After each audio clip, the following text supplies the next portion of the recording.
Hi there, it's Teresa from MusicReadingSavant.com, and today I wanted to talk to you a little bit about dynamics in music. So we have a lot of different symbols that represent how loud or soft that we need to play the music notes that we see on the page when we are reading music.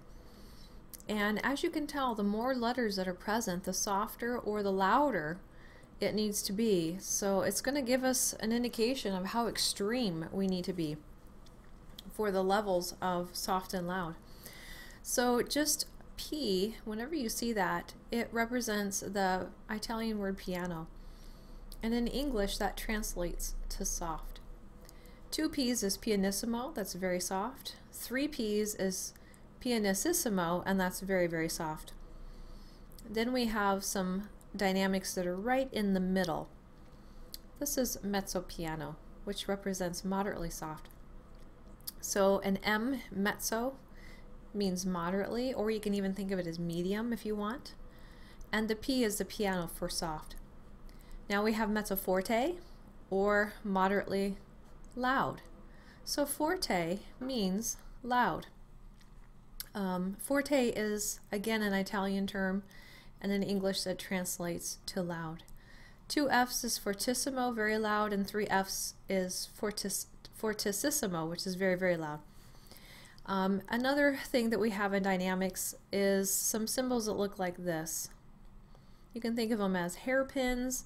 Some people think of them as the mouth of an alligator that is opening up or closing. Whatever you want to think of that is useful to you. But when the two lines are together right here at this point, that is your softest point. And when the two lines separate from each other and get wider, that is when you are the loudest. So going from soft and gradually getting louder is called a crescendo. When we start loud and gradually get softer, it is called a decrescendo or a diminuendo. They both mean the same thing. We just happen to have two different music terms for getting softer. So don't be thrown off if you hear the word decrescendo or you hear the word diminuendo. They mean the same thing, and you want to do the same thing when you're playing music. So you can tell when you're getting louder and when you're getting softer. All of this is very relative. Dynamics are relative, so however soft you start is what you're going to need to do to get louder. So if you start too soft, then it's going to be too difficult to get even softer if you need to. If you start too loud, it might be difficult to get louder if you need to. So these dynamics are not set in stone, they're just relative to each other, and you have to keep that in mind when you are playing music, is that whatever you start at is going to indicate what all of the other dynamics are going to be. So if I start soft, as long as I'm soft enough, I have room to get gradually louder when I need to.